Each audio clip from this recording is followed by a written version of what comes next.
त्रिवेणी संगमी नाना तीर्थे भ्रमी, चित्त नाही नामी तरी ते व्यर्थ. नामासी विन्मुख तो नर पापिया, हरिविन धावया न पवे कोणी. पुराण प्रसिद्ध बोलिले वाल्मिक, नामे तिन्ही लोक उद्धरती. नामदेव म्हणे नाम जपा हरीचे, परंपरा ज्याचे कुळ शुद्ध. रामकृष्ण हरी.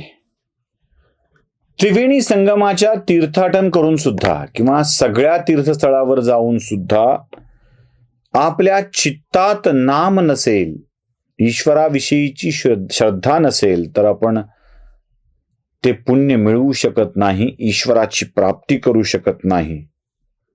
त्याही पुढे जाऊन माऊली म्हणतात, नामासी विन्मुख तो नर पापिया, हरिविन धावया न पवे कोणी. नामासी विन्मुख तो नर पापिया, जो नामापासून विन्मुख झालाय ना, तो पाप आहे, तो पापी आहे. आणि अशा पापी माणसाला कधीच ईश्वराची प्राप्ती होत नसते. निळोबारायांनी याविषयीचा अभंग खूप छान लिहिलाय. निळा म्हणे पाप मुख्य तेची साचे, नावडे देवाचे नाममुखी. ज्याला देवाचं नाव मुखात घ्यावं वाटत नाही ना, तोच खरा पापी असतो, असं निळोबाराय सुद्धा सांगतात. अनेक संतांची उदाहरणं आहेत. अहो, नाम त्याचं महत्व इतकं आहे. तुम्हाला माहिती आहे ना ती एक कथा रामायणातली, जेव्हा प्रभू रामचंद्र आपल्या मानवी मर्यादांना, म्हणजे संयमाचा प्रभू रामचंद्रांच्या एकदाच बाण तुटलाय आयुष्यात, एकदा रामावतारात, आणि त्यावेळेला ते संयम तुटून समुद्राच्या किनाऱ्यावर उभे आहेत. समुद्राची पूजा केली आहे, महादेवांची पूजा केली आहे, समुद्राला विनंती केली आहे की मला रस्ता दे, मला जाऊ दे पलीकडं. तरीही जडवत समुद्र आपल्या सहस्त्रावधी लाटांना घेऊन पुन्हा पुन्हा निमुटपणे किनाऱ्यावर आदळतो आणि शांत होतो. काहीही बोलत नाही, काहीही मार्ग दिसत नाही. तेव्हा आपली पत्नी पहिलं तीरावर आहे याची जाणीव झालेल्या रामचंद्रांना आपण तिच्यापर्यंत पोहोचू शकत नाही हा भावच क्रोधित करतो, आणि ते आपल्या मानवी देहाच्या मर्यादांचा विसर पडून समुद्रालाच थेट आव्हान देतात आणि आपल्या बाणा प्रत्यंचेवर बाण चढवून सांगतात, तू ऐकत नाहीयेस ना सागरा, तेव्हा तुला मी संपवून टाकीन, शुष्क करून टाकीन. आणि प्रभू रामचंद्रांचा बाण प्रत्यंचेवर चढल्याबरोबर भयकंपित झालेला सागर प्रभू रामचंद्रांच्या समोर उभा राहून म्हणतो, देवा तुम्हीच तर मला जडत्व दिलेलं आहे ना, तुम्हीच तर, आणि तुम्ही दिलेल्या जडत्वामुळे तर या भावना मला समजत नाहीयेत. देवा तुम्ही कोण आहात हे तुम्हाला आठवत नाहीये का? मी काय सांगू देवा, तुम्ही एकच करा, तुम्ही माझ्यावर सेतू बांधा आणि या सेतूनी लंकेचा.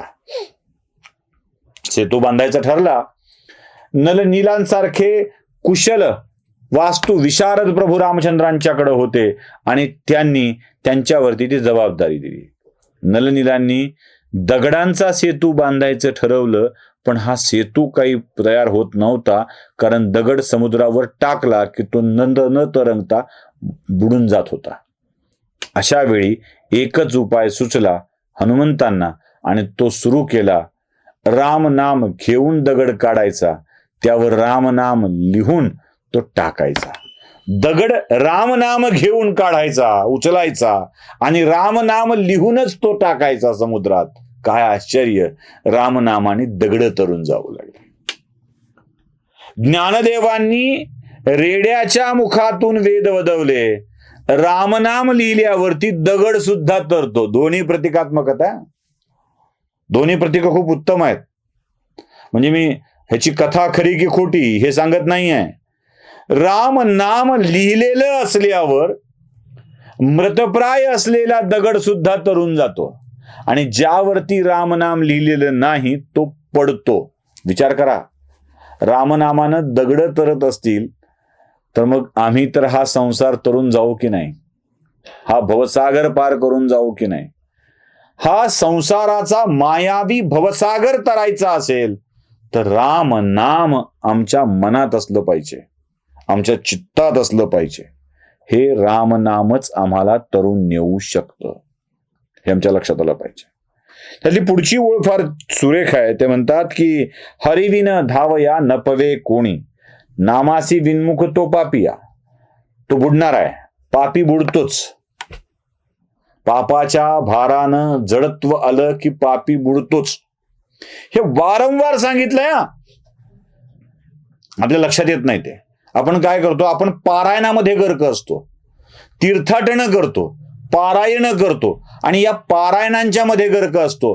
त्यामुळं हरिकथांच्या मधला, पुराणांच्या कथांच्या मधला खरा अर्थ आपल्या लक्षात येत नाही. पापी बुडतो. कसा बुडतो? सत्यनारायणाची कथा वाचा, पापी बुडतो. राजा, साधोवाणी, कलावती जेव्हा जेव्हा खोटं बोलतात, सत्याची कास सोडतात, ईश्वरावरची श्रद्धा टाळतात, पूजा करत नाहीत, प्रसाद भक्षण करत नाहीत, तेव्हा तेव्हा राजाची नौका बुडते, वाण्याची नौका बुडते, धंदा बसतो, पापी बुडतो. तरायचं असेल तर काय आहे? श्रद्धा असली पाहिजे, सत्य, सातत्य, सचोटी, संयम असला पाहिजे, ईश्वराचं नामस्मरण मनात असलं पाहिजे, पापी बुडतो. आणि जो नामस्मरण करत असतो, ज्याला ईश्वराच्या अस्तित्वाची प्रचंड ओढ आहे, त्याचं स्मरण सतत करत असतो, तो वाचतो. त्याला ईश्वर मदत करतात. करतात म्हणजे करतातच. उदाहरणं सांगू, पुन्हा पुन्हा ती उदाहरणं मी सांगत असतो. आवडाबाईंच्या पायातला काटा कोण काढला होता? विठ्ठलाने. आले की नाही?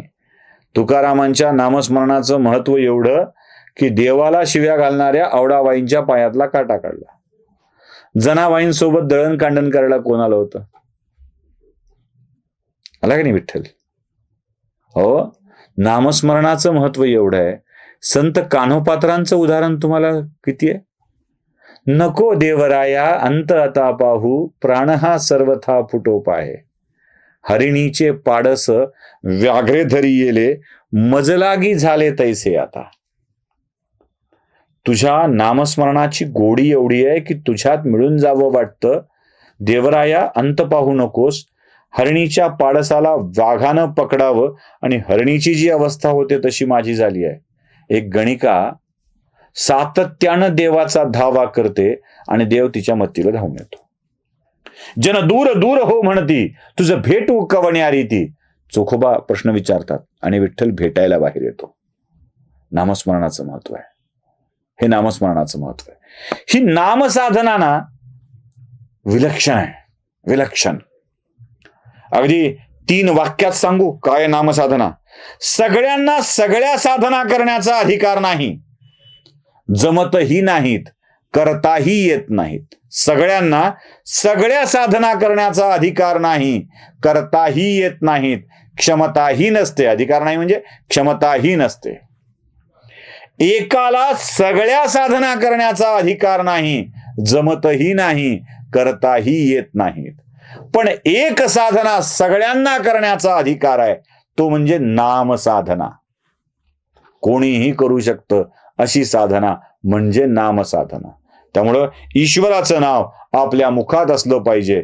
हाच ईश्वर आपल्या मदतीला धावून येत असतो. रामकृष्ण हरी.